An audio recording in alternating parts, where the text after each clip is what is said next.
আজকে আমি চিকেন পোস্ত রান্না করব। তার জন্য লবণ হলুদ মাখিয়ে নেব। লবণ হলুদ লেবুটাও মাখিয়ে নিচ্ছি সঙ্গে।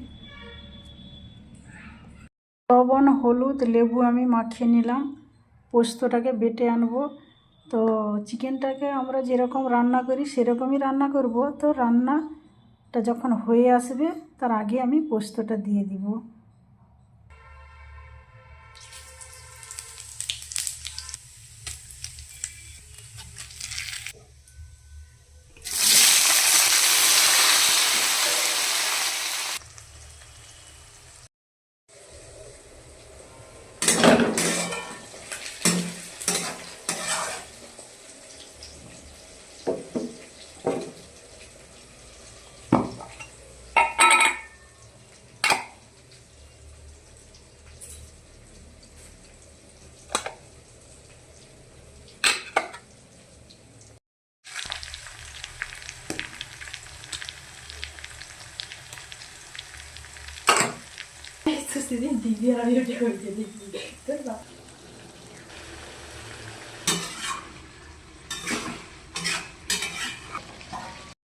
চিকেনটা আমার হয়ে এসছে। তো গোটা গরম মশলা আমি গুঁড়ো করে রেখেছি, দিয়ে দিলাম।